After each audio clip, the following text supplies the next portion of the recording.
This podcast was brought to you by sheer force of will. Ow.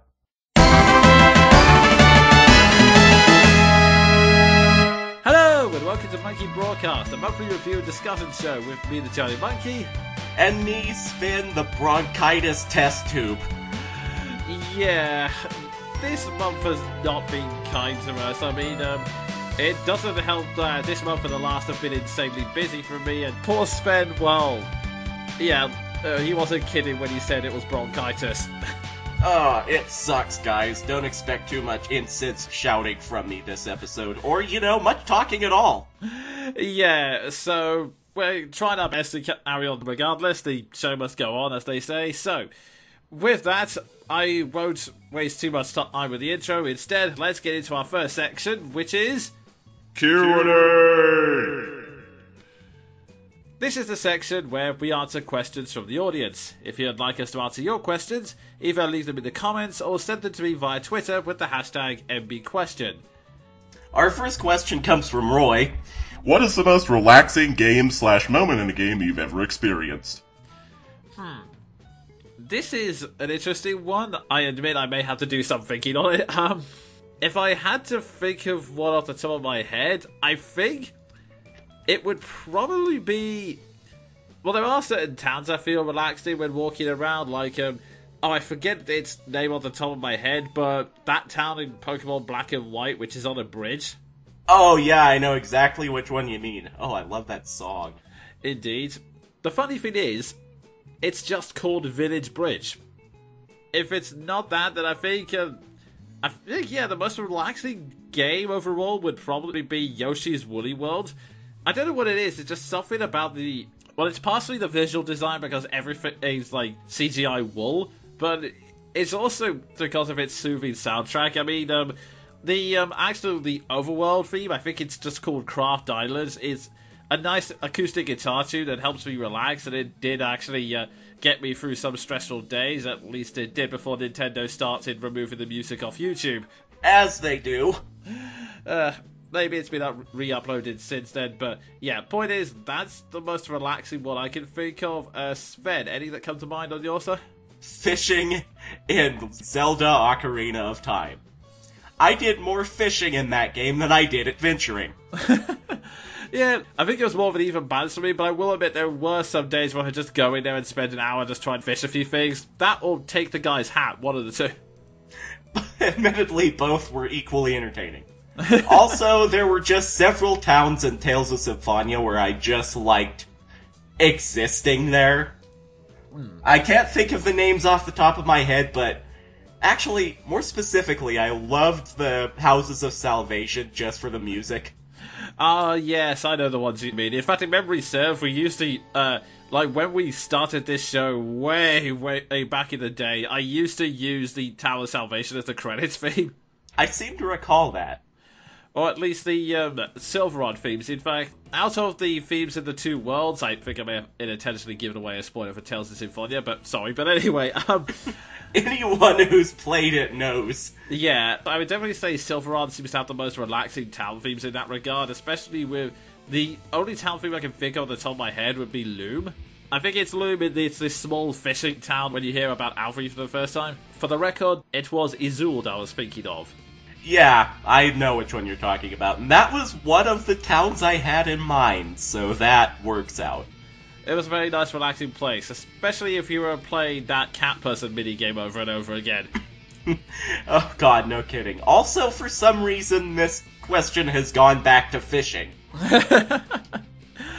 Indeed. And on that note, we'll move on to our next question. This one comes from Infinity Zero, and it's 103 this month, partially because the backlogs are getting a bit thin, but also because, well, two questions were kind of a pair. Although this one stands on its own. What do you think is the best way to establish villain credibility while still using the show don't tell rule? Say if you wanted to make a character the dreaded without just having people talk about how scary he/she is. Whew, that's a good question. If I had to think of one off the top of my head, I would say probably an extension of that. Like, I think it comes down purely to body language in both the villain himself and the people around him. I think sometimes just having the extended contrast kind of sells it. There's one example of this I can think of at the top of my head. It's from an okay show, X-Men Evolutions. I don't know whether you remember that one, Sven, or... I watched absolutely no comic book TV shows when I was young, so no. Fair enough. Basically, it was a X-Men in high school style reboot, so it was an okay-ish one, but there was one episode that really stuck to me where they were fighting this powerful psychic called Lucas, and he's kind of knocking everyone... Well, I say everyone. He's knocking Scott around with great ease, and then their most powerful psychic on the hero side, Jean Grey, tries to lift him up into the air, and Lucas takes one look at her, mutters, "Cute," then pushes himself back down and walks calmly towards her, completely unfazed, which wouldn't be too scary in its own right, but whilst he's doing this, Jean herself, her body is tensing up and she's basically screaming at the top of her lungs, trying to actually use all of her psychic power to move him, and it's having absolutely no effect, to the point where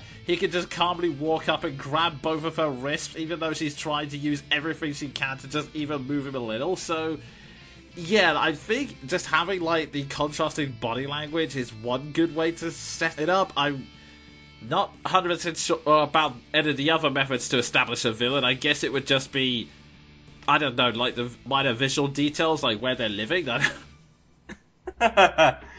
Yeah, as far as credibility goes, I personally subscribe to the idea that if you're looking to make an intimidating antagonistic force, go all the way and have them completely outclass the main protagonists.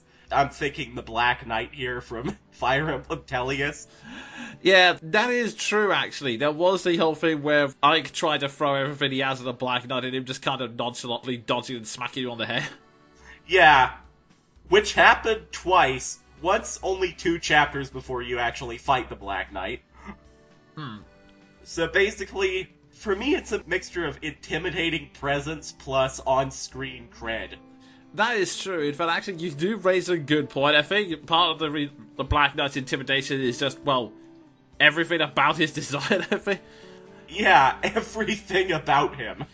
I think it's also part of the reason why, like, Darth Vader was also so good as a villain. The fact that, I know we give George Lucas a lot of flack, but I remember in an interview Mark Hamill will say that some people were worried about there wasn't any exposition lines in A New Hope saying, "Oh god, that's Darth Vader, the Dark Lord of the Sith," or anything like that, but George Lucas just kept insisting, no, they'll see the costume and they'll get it. And in fairness, that's first entrance where this big guy in a black cape and a brief apparatus just walks calmly into the ship. You kind of get, okay, yeah, he might possibly be the leader of the bad guys, possibly.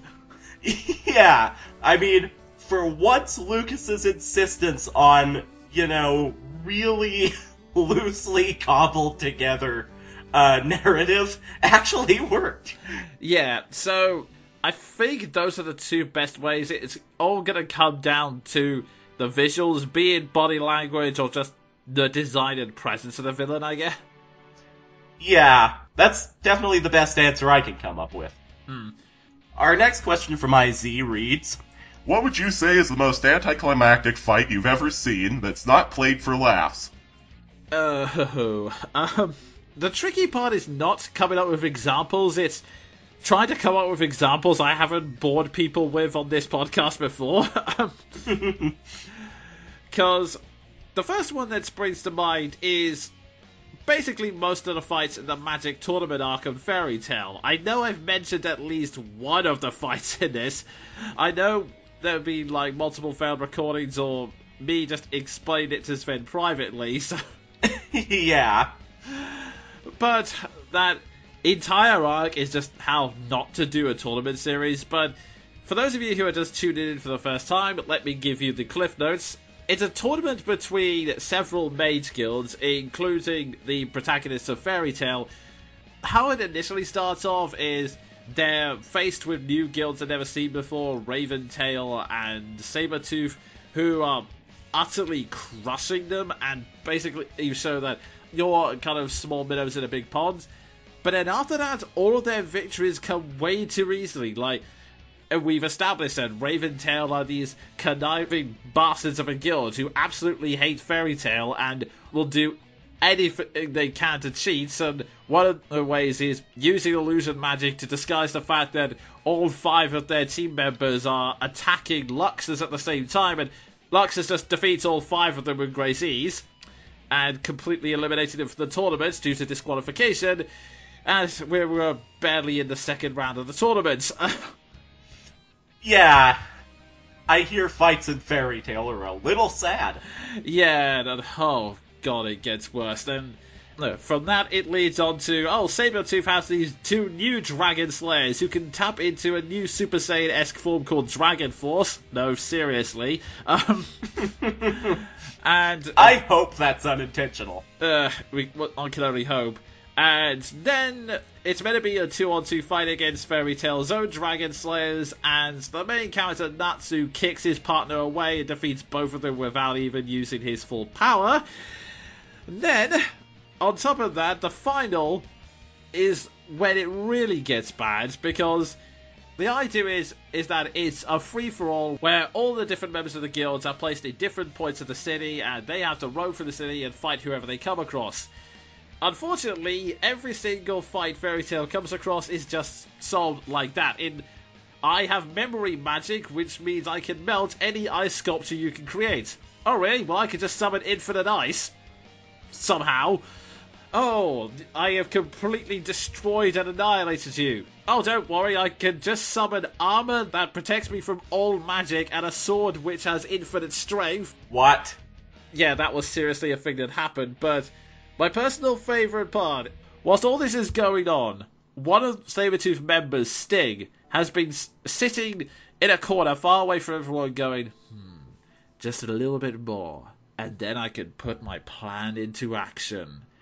And as it turns out, his plan has basically been waiting until pretty much all of the guilds have been completely knocked out, so only the 5 members of Fairy Tail remain, and they're all battered and exhausted from their previous fights.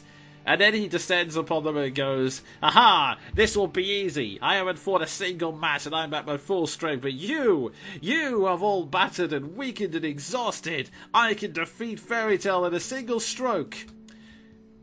And then all 5 members of Fairy Tail stare at him with resolve in their eyes. Not actually doing anything or saying anything, just staring at him with resolve in their eyes.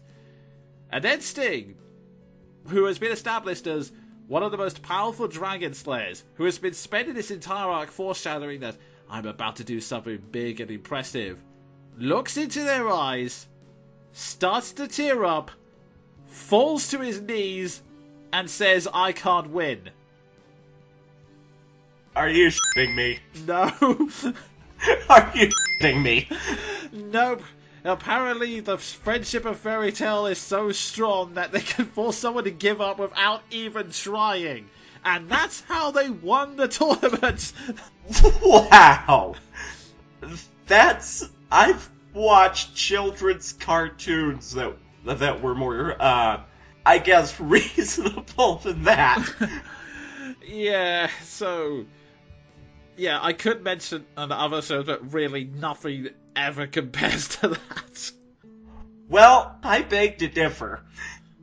Kind of, because nothing will ever beat that last one. But where do I begin with Bleach? Oh, right, yes. Namely, Ichigo, and all the fights he has won by means of contrived bullshit. Actually, yeah, that is a good point. I mean, it would be okay if there was some kind of foreshadowing to Ichigo's power gains, but most of the time it seems to be stuff coming out of nowhere, and I have a feeling there's one particular example you're referring to. I have a feeling that anyone who has been with us since my Bleach days will know that this example's coming up. Oh god, the so-called confrontation with Ulquiorra. Yeah, that one was just... yeah. Pro tip, if you're gonna make an interesting, intimidating villain like that, if you're gonna go through, to go back to the last question, if you're gonna go through the rounds of making a decent villain like that, giving him on-screen cred and an intimidating presence, at least do him the dignity of giving him an actual fight. So those who don't know what you're talking about, basically what happens is, during the fight, Okiura unleashes his full power, crushes Ichigo by blasting a hole through his chest, and then, at complete random, Ichigo just turns into a hollow, a kind of demon monster thing, and then just proceeds to beat the ever-loving crap out of him, blows him up with a nuclear explosion in point-blank range, and that's the end of the fight. And what's even worse is, it's a form that has never been mentioned or referred to since that point. In any way, shape, or form. It's just bizarre. How, like I said, Kubo could go through the rounds of making a good arc villain, and then completely crap on him. It would be bad enough for that one example, and it's the fact that it keeps happening with Ichigo every single time since then. And it's just getting sillier, which I didn't think was possible, but it happened again with Aizen, and the training arc in the middle of the final battle.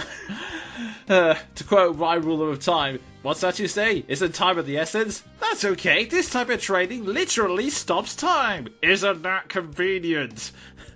Yeah, and that's not even getting into the stupidity of the fact that Ichigo became his sword.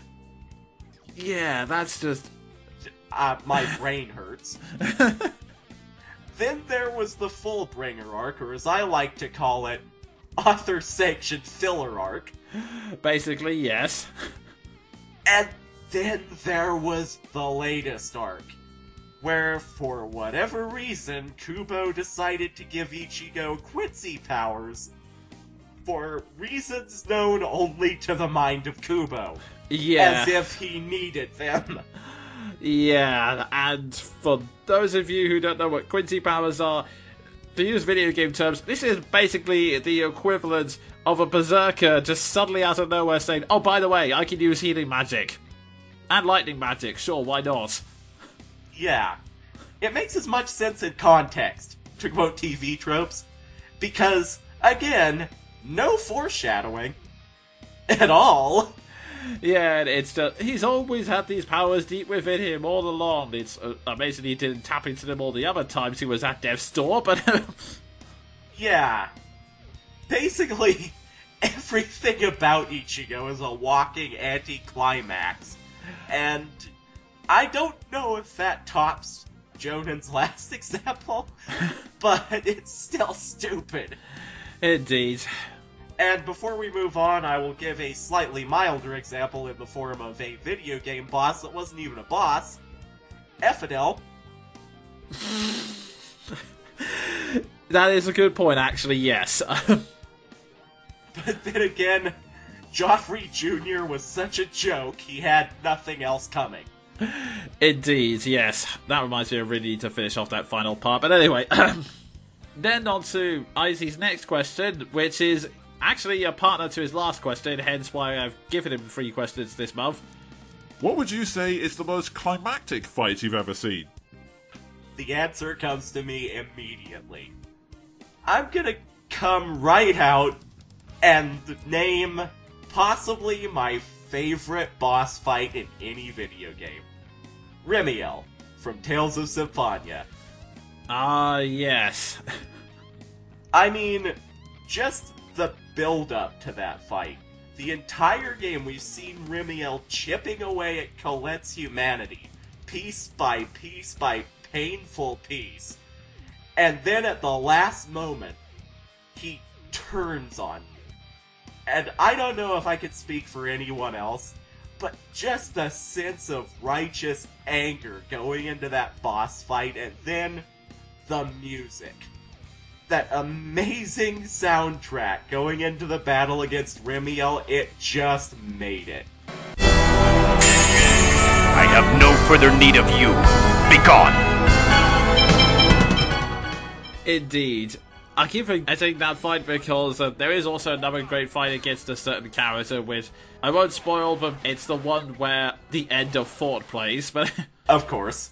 But yeah, you mentioned it, that fight really is a strong moment because if nothing else, it is basically the big turning point of the game when it gets out of its slightly more cliched plot and starts telling its own story, I guess. Yeah, and again, for me, going through the emotional roller coaster that was the first half of Tales of Symphonia just set up for the perfect boss fight. And I'm pretty sure I quoted a Johnny Cash song the first time I went into that fight, specifically the lyric, "Now you gonna die." Yeah, I think many people wanted to brutalize him at that point. I wish I could narrow it down to one example, but so many are popping to mind. Ike versus the Black Knight in Path of Radiance, the final battle in Xenoblade Chronicles, the fight against Ed and Gethys in Pokemon Black. Yeah, and actually, since we went into anime last time, I'll dip into anime again, just for the sake of variety, and say... Well, actually, it's very difficult. I can't obviously list anything from Bleach, because the fights in that have almost universally sucked since the Soul Society arc. But I can list Full Metal Alchemist. Specifically the final two battles. Scar versus Wrath. My god, that was an awesome fight. And literally everyone versus Father. Yes. Especially awesome if you include the blooper by Scott McNeil. Oh god, it's true. This is what you desperately wanted, isn't it? Please don't die! Give up! Fight on! I think a lot of us were saying that at that point. Indeed, yeah. I think if I had to... Well, part of me's tempted to say, like, even though it's set up the kind of downturn for the series, I think the original fight between Naruto and Sasuke was a pretty climactic finish to that one arc.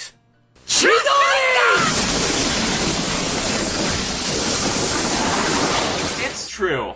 I'll give it that. And when I think of it, that's especially sad because we could very easily have listed the final two fights of Naruto in the last half of this question. Yeah, that is also true, actually. I think the only other example I can think of at the top of my head is the final battle in House of Flying Daggers, just for how brutal it got, and it's just the pure visuals of it, where the two of them ended up fighting in a snowstorm. Oh, I'm so glad you mentioned fighting in a snowstorm, because another one just came to me. Oh, I think I know which one you mean. Let me guess, Sword of the Stranger? Nanashi versus Luolong. Friggin' fantastic fight. Oh god, yeah, and that song. I really wish I could remember what it was called, but that freaking song. Watch me butcher the pronunciation here. Ihoshi no Yaiba. Thank you. Everything about that fight was just incredible. I'm not even getting into the animation quality. That is true. It is. That movie was so enjoyable. But yeah, those are just some of the examples we can think of, so feel free to watch some of those if you ever get the chance. Yeah, amazingly as it turns out, despite all the complaining we do, and despite all the incessant bitching I've done about Bleach, we can think of way more climactic fights than anticlimactic ones. Indeed, and I really need to stop this question before I can Oh wait, actually, before I close off the question, the fight between Keanu Reeves and Tiger Chitman in Man of Tai Chi. But okay, I'll stop that now. I've watched enough of that movie to know that fight was awesome. So I'll second that and move on. Our next question comes from McDuck. What's the strangest video game commercial you've ever seen? Yeah, there are two that popped to mind, which are kind of strange. I'll mention one very quickly, partially because A, McDuck mentioned to this in private when he asked me the question, and B, because it actually got banned in Europe due to how bad it was. It was the commercial for the first ever Xbox, and it was going with the theme of life is short, therefore you're supposed to have as much fun as you can playing an Xbox, which dear God, I have pity for you. Oh god, that's almost worse than Segata Sanchiro. But the way they decided to express this is it starts off with a woman in labour, as all great commercials do. This can only end well. And then she gives birth so hard that the child flies out of her womb, crashes through the window, and then continuously flies through the air while slowly aging from baby to child to adult and then to old man before landing in an open grave. Oh my god, I watched that one. That was the stupidest commercial. And the most pointless, too. It's like I said, it's not a convincing message that life is short, so you should probably buy our product, or maybe do anything else, I don't know. For God's sake, at least buy something other than an Xbox. Oh god. But in my case, I think the strangest commercial I've seen, it's gonna have to be a Sega commercial, not just for the Sega Sanchiro, but because here's the thing, yeah, Sega Sanchiro was odd, but at least there's kind of a ridiculous charm to it. The American commercials are always, for some reason, ridiculously mean-spirited. Like, there was an American commercial for Nights into Dreams, which suddenly veers off the beaten path and goes, "Here is Nights Turning into Dreams, a game where you fight off the evil nightmares. It allows you to fly using the power of the Sega Saturn. Unlike the PlayStation will never be able to fly. Bye-bye." And it just cuts to someone's throwing a PlayStation out of a window. Is this a video game commercial or a political ad? Pretty much, yeah, and it's actually kind of funny that Sega were always making fun of Sony and Nintendo, and they're the ones who kind of lost and aren't making consoles anymore. Go figure. But the weirdest one I've seen, it was for the Sega CD, which was a console that wasn't that successful, but it starts off from someone in a TV, and they suddenly addressed the teenage kid who's sitting in the chair watching TV, and they go, "Hey! You still don't have a Sega CD? What are you waiting for, Nintendo to make one? You have seen the games, right? Wrong answer, man. Show 'em!"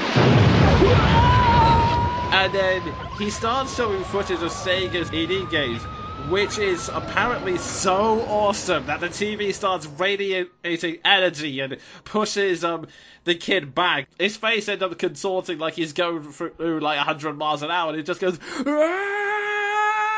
as he's bombarded with images of all of these amazing games until he's like literally a tired, dried out husk slumped in his hair, and the producer's going, "Want to see more?" I'm not so sure about that, since it looks like you've almost killed a man, but... Wow! And over the top much? A bit, especially when... And this is where the ad actually takes a very humorous bent. It's trying to show off the Sega CD, but... They have, like, one racing game and bits of Sonic CD, but that's the only two games they have that would merit it, because the other shots are shots from FMV games like Night Trap, so it's... Wow! So, you've got this kid being blasted by, oh god! Non-interactive movies where I just press buttons occasionally! That's a... Well, to be fair, though, that's pretty much the summary of the Sega CD.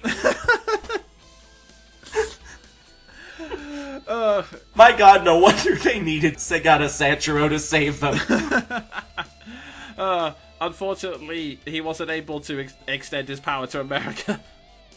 Clearly not. I have absolutely nothing that can top that. Although I will admit, Kids and Squids was pretty weird. That is actually pretty true, come to think of it.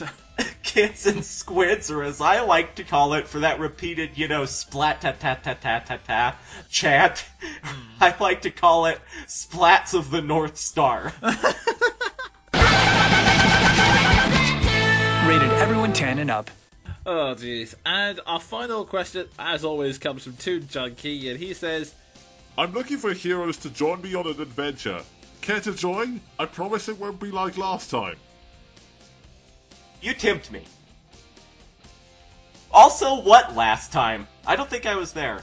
No, unfortunately you were busy at the time, and I'm gonna have to say, Toon Junkie, I'm tempted because I always want to go on an adventure, but I'm sorry, someone else is gonna have to change the location. Last time you had us wandering a single cave for 4 hours, looking for a seagull, of all things, a bloody seagull! Wow! Okay, Toon Junkie, I'll tell you what. I will dust off my Arceus, and I'll accompany you so long as you promise me you will get an event planner. Yes, that is definitely something that's sorely needed. And on that bizarre note, that concludes this month's Q&A, so... What's weird is that Toon Junkie didn't even come close to topping your examples of video game ads. Oh, now that you said it, you know he's gonna try.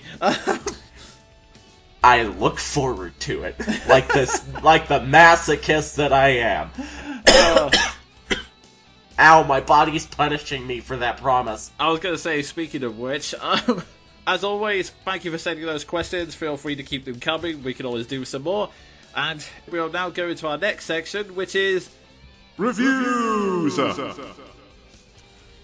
This is the section where the two of us take turns reviewing something we've read, watched, or played, although part of me wants to give Sven a break, considering, well, you know. Yeah, and luckily for me, I have nothing to review this month, so take it away. Okie doke. This time it's gonna be a movie review. I was thinking about revisiting a more culturally aware movie. Like, I was thinking of either seeing Jurassic World or Man of Steel again, just to kind of reappraise my thoughts on it for the last time I saw those things. But to be brutally honest, they're either way too expensive to rent or, well, I thought better of it. So instead, I'm going to review something I watched a month or two ago, and I wanted to talk about because it's a movie that not that many people know about, but it has a very curious premise. The movie in question is called The Final Girls. It came out in 2015, and I'm not sure if it was in the cinema or if it was one of those things that was released straight to the net, but it's a tribute to 80s style horror films. And okay, the premise initially starts with our main character, Max, who she's struggling to deal with the death of her mother, who tragically died in a car crash, and in the traditional narrative sense, while she was bonding with her, so it's literally, oh, we're having fun, singing in the car, nothing could possibly go wrong, crash! Ha! That seems to happen quite a lot. Yeah. So, something about jinxing movie logic. Basically, yeah. Well, we cut to 1 year later when she's still dealing with the death of her mother, and then she is approached by the brother of a friend of hers named Duncan. Now, as it turns out, he's a really big fan of 80s horror movies, specifically a cult classic known as Camp Bloodbath. And the reason he's approaching Max is because there is a special screening of both Camp Bloodbath and Camp Bloodbath 2 in order to celebrate the anniversary of the film's release. And as it turns out, Max's mother played one of the characters in the movie. Specifically, one of the pretty young women who ended up dying pretty early on in the film. So, after talking with her and eventually bribing her with study sessions for exam results, he convinces Max and a couple of her friends to go and see this movie. However, due to a slightly contrived happenstance, which I'll get into more detail on in a moment, Max Duncan and several of her friends end up having to cut their way through the film screen, which inadvertently opens a portal that actually lands them inside the movie. And it takes them a while to figure all this out, but they very quickly discover that they have officially become part of the film. They can't just sit out and wait for everything to pass, because unless they get involved, they're stuck in a time loop where the movie's events just play out over and over and over until one of them eventually does something. But the unfortunate thing is, when they do play a part, they end up being hunted by the monster of this movie, well, I'm going to be honest, a tribute, in quotation mark, to Jason Voorhees named Billy Murphy. I'm looking up this tribute right now, and that's one hell of a tribute. Yeah. Kind of wears its references on its sleeve, so the main premise is basically the cast trying to make it through the movie alive, but there are two problems to this. The first is that the reason why the movie is called The Final Girl is because it's a trope Duncan refers to, which is all the characters will be killed off except for the final girl, who ends up being the one that will defeat Billy Murphy, and in typical horror movie fashion, the final girl is a virgin. Unfortunately, they end up messing with the premise because they try to warn the characters early in advance, but as it turns out, telling someone that there is a psychotic maniac on campgrounds who wants to kill them all doesn't convince many people to stay. You don't say. People really aren't as stupid as they are in horror movies. Yeah, so Paula, the one who is supposed to be the final girl, tries to run away in a car and ends up crashing it, thus killing her and another character, meaning that they have no idea who the main character is going to be, and thus they're all targets. So they have to try and find a way to defeat Billy Murphy without, well, everyone else dying. But the second complication is that Max has another reason for wanting to make sure everyone gets out alive. Specifically, because one of the characters was originally played by her mother, she sees this as another chance to actually be with her mother again, because she's now in the same world where someone who looks and sounds like her does exist. And quite possibly the most interesting part of the film, apparently from what I've read, it's based on the experiences of the writer who had to deal with the death of his own father, who played a character in The Exorcist, and it's a really strong bond and an interesting conflict. It's wonderfully played by the two actors, Talissa Farmigan and Lamin Arkman, respectively. It's a really strange conflict because Max is desperate to form that connection, and she's so protective because she does not want to lose her mother a second time, but there's also an element of frustration in it because, well, the blunt truth at the end of the day is that Nancy, the character her mother played, is not her mother. She is a two-dimensional character whose only concern is getting rid of her virginity before the summer's out. Wow. You know, this movie already has one major bonus in its favor compared to other horror movie parodies, and that's, you know, at least some sense of depth. Yeah, exactly. In fact, that's a good way to put it. It's that conflict that definitely does elevate the film because, yeah, they do kind of go through the motions of a lot of the parodies, you know, with the people pointing out the old horror cliches, and there's one section which admittedly goes on a bit too long when the film suddenly slows down to super slow motion, and it's a gag that kind of goes on for a bit too long, and apparently from what I've read, it was originally meant to be longer, but everyone basically rebelled against the director and said, no, this goes on for long enough. I'm glad someone had the sense to follow the example of the Star Wars cast. Indeed, yes. But yeah, it's kind of nice that way that it's not just a simple, we're gonna make fun of horror movies. There is that strong emotional core there that does give it, if not intellectual depth, then at the very least an emotional depth. Because like I said, the two actresses really do sell this connection they have with them, even if more of a one-sided connection. As Nancy is a nice character who wants to look out for Max, but obviously she still doesn't actually see her as a daughter for obvious reasons. Yeah, somehow unsurprisingly. Obviously, like you said, there have been other horror movie parodies like Scream, but this one, it's definitely a bit more of a love letter, because for all of its jokes, it does still, like, treat the horror movie threat seriously, and I guess you could call it a vague arc through the film, is the characters kind of pay more respect to, okay, just because we know it's a movie, that doesn't mean we can't take it seriously anymore, so we have to pay attention to the horror cliches, sure, but we can't just assume that gives us immunity to everything. Huh. So there's some sense of self-awareness there, too. Basically, yeah, so that's kind of what makes it a really enjoyable movie, and it's one of those reasons why, admittedly, it feels a bit cheap. It's not that violent in terms of its gore. Like, all of the kills are either just stabbing through the chest in sharp cuts or off-screen splatter, but you never actually see anything connect.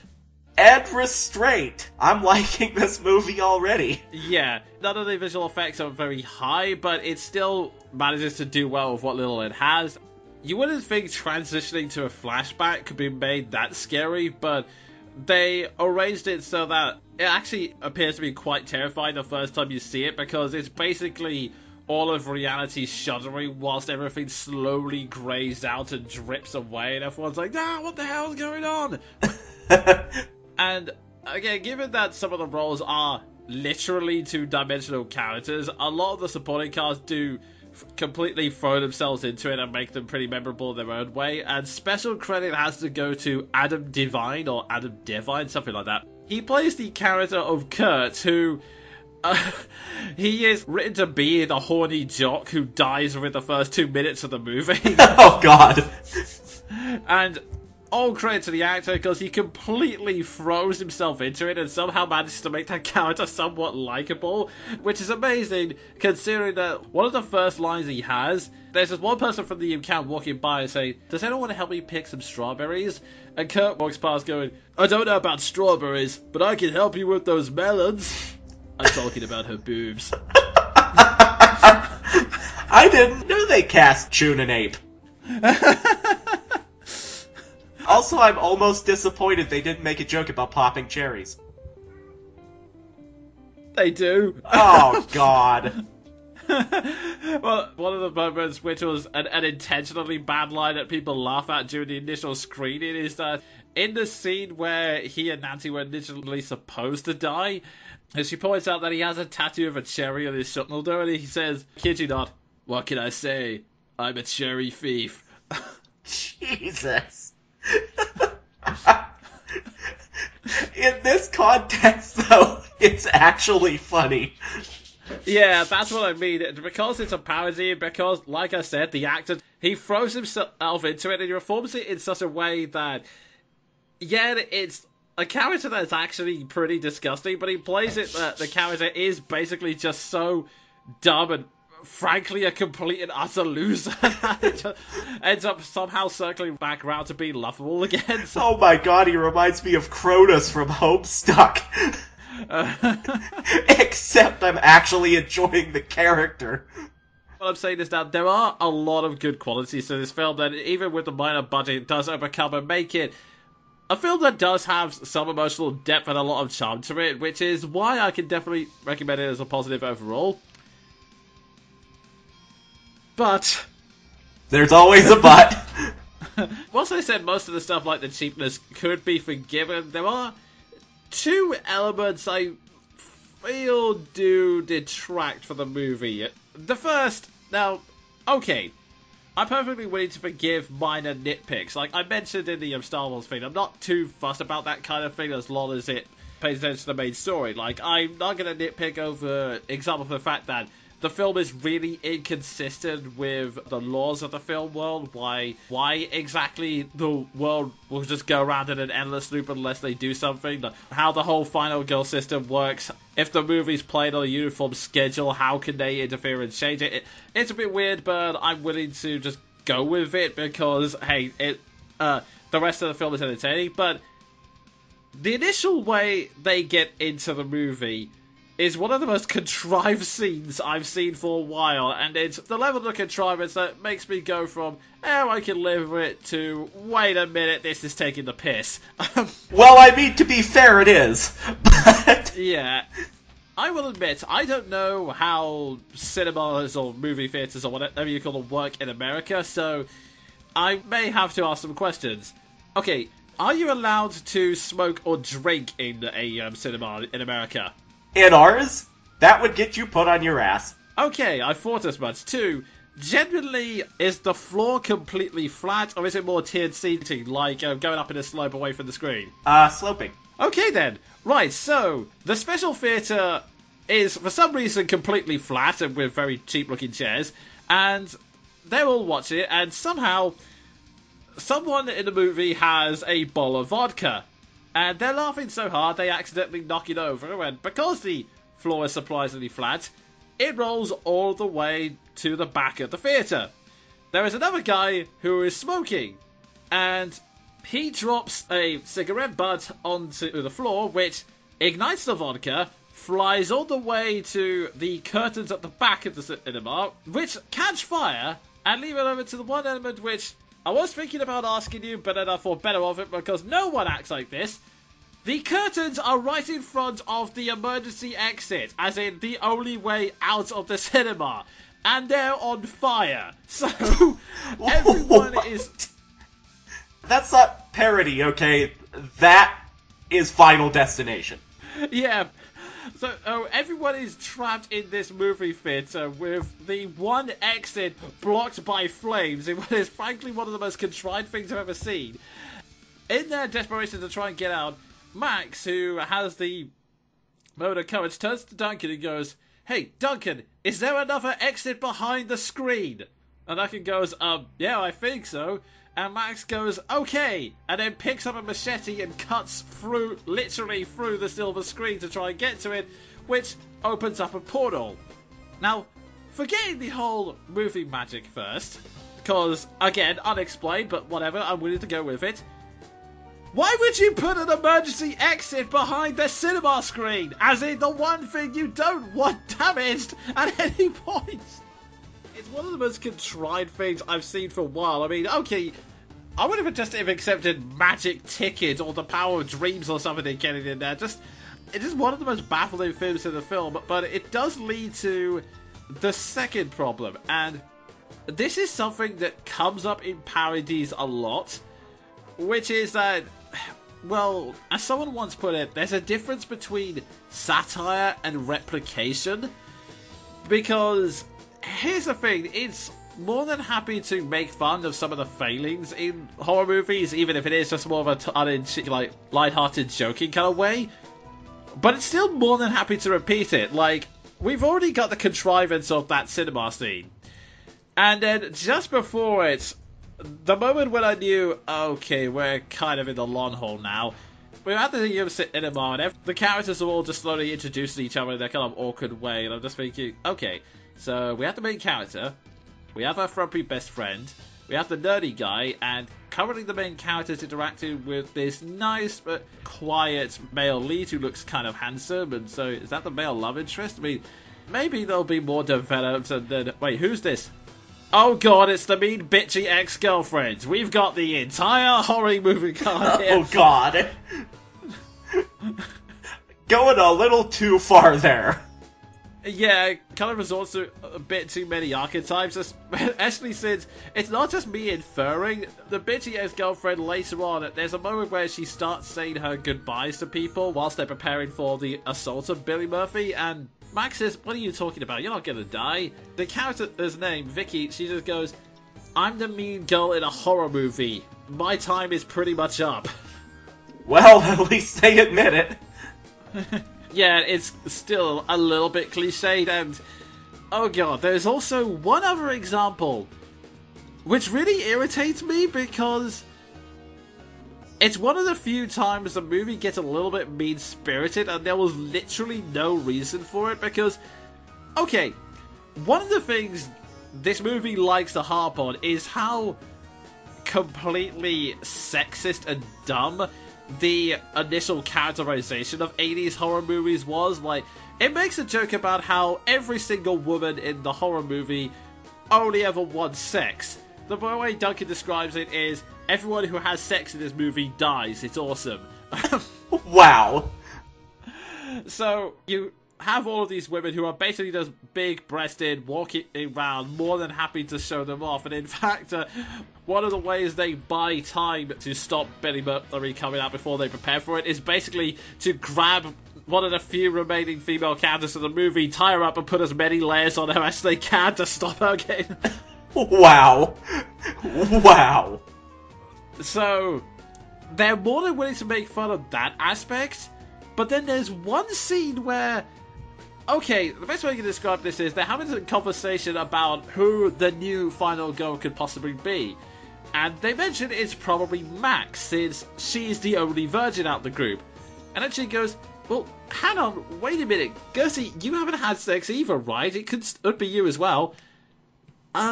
Yeah, actually, no.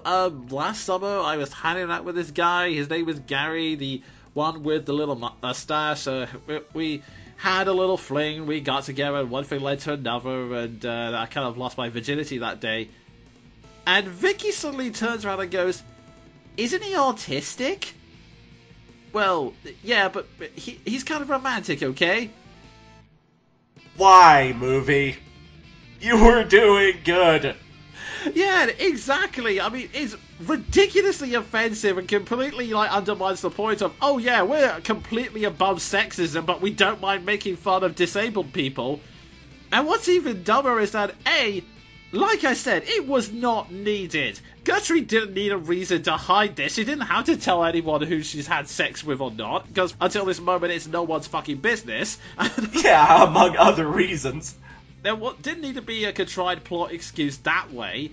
And in terms of a joke, it's not even funny because, well, frankly, I'm trying to figure out what the actual joke was. I mean, is it that having sex with an autistic person is creepy? Is it the idea that it's like taking advantage of someone? Or is it like the major social faux pas? I mean, what is it? What was the joke? It's not referenced again in the movie, and it has little to no bearing, so I'm just wondering, why was this there? Why didn't you just cut it out? I mean, it's...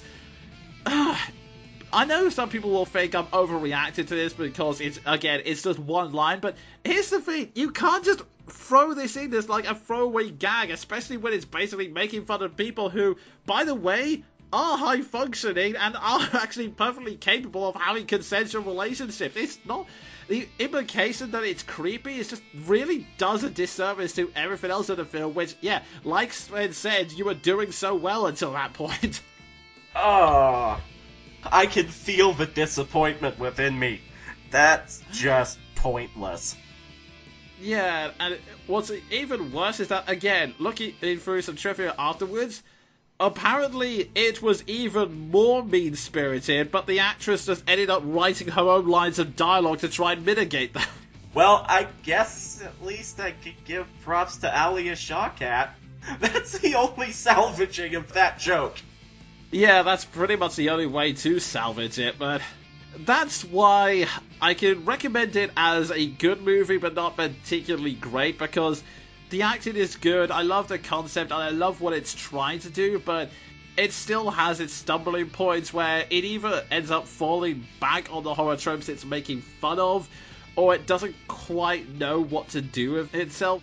If I did movie scores, it would be more like a 6 or 7 out of 10 rather than a 9 or a 10, if that makes any sense.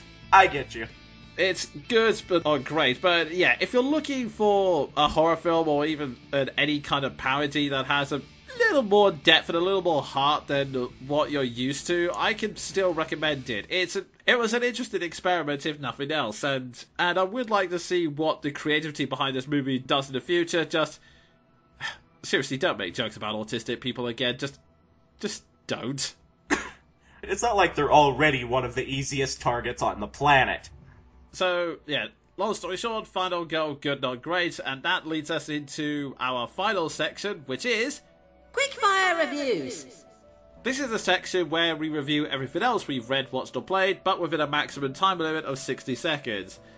Sven, anything you want to quickly mention here, or...? I wish there wasn't, but I have been attending one piece of media that I'd like to cover in at least some form, so let's try and talk really quickly with bronchitis.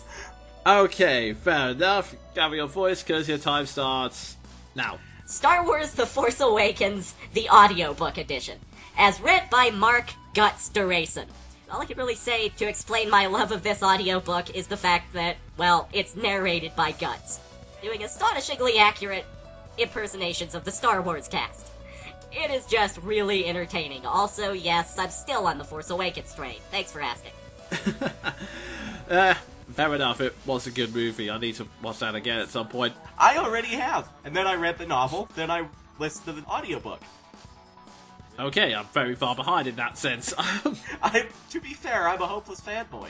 And on my case, I've got two things to quickly review. First of all, following on from the discussion of movies. Hail Caesar, the latest film from the famous Coen brothers. It is a nice love letter to the filmmaking styles of the 1950s and 40s, which basically tells of the troubles of a film studio trying to get several movies off the ground, and it is filled with great actors giving excellent performances, and whilst I could talk about the likes of George Clooney, Scarlett Johansson, or Ralph Fiennes, I do have to give credit to the newcomer, Alden Ehrenreich, who plays the character of Hodie Doyle, and yeah, this guy definitely plays one of the best characters in the movie, because you do have to give credit to someone who can not only A, play a nice but clueless guy, and B, a character who cannot act to save his life. Oh, wow. People will dismiss it, but acting dumb convincingly is not something that's easy to do. Weirdly enough, it's true. So, wow, props to that guy. Indeed. And finally, Pokken Tournament, a Pokemon fighting game from the same people who created Tekken. Whilst the mechanics may seem daunting at first, honestly, once you get into it, it's a surprisingly fun fighting game, and one that's also surprisingly complex, and it seems to be designed to allow for competitive tournament play, so there is a lot to enjoy for both casual fighting game fans and those who want to get into seriously competitive battles. And before anyone asks, my personal favourites to use for battling are Pikachu Libre and Gardevoir. Gardevoir for the interesting range game you can play, and Pikachu Libre just because, well, watching your character go from a wild charge into a suplex is frankly awesome. You know, I think I might have to look into that. Also, I'm now just imagining Luchador Pikachu. I'll also, just to sweeten the deal, I will say one of the confirmed fighters is Sceptile. Yes. Also, oh my god, I was just joking. I did not know that Pikachu actually wore a Luchador mask. Yeah, it's based on one of the alternate costumes from X and Y, and actually, it's kind of funny. I thought I would have liked the guy based on his rather surprise entrance in the trailers, but yeah, he's really fun to use, I'm not gonna lie. That is the handiest Pikachu I've ever seen, and I love it. And on that legendary quote, that ends this month's Monkey broadcast. You're welcome. We will be back again next month, hopefully in much better conditions than we are currently. Well, I say we better than Sven is currently. I would hope I don't have bronchitis then, that would suck. So yeah, mentally I will say get well Sven, and to you guys I will say see you next month. Until then, I've been the Jonin Monkey. And I've been Sven the Crusader. Yeah, that.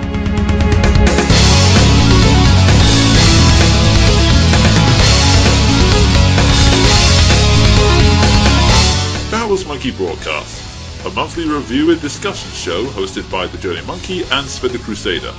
If you feel you've been the subject of slander or that your copyright is misused, send an email to thejoninmonkey@yahoo.co.uk. For more news and media reviews, follow me on Twitter @thejoninmonkey, and go to thejoninmonkey.popping.com for previous podcasts and MP3 downloads. All music used belongs to the original owners. Until next month, have fun kids!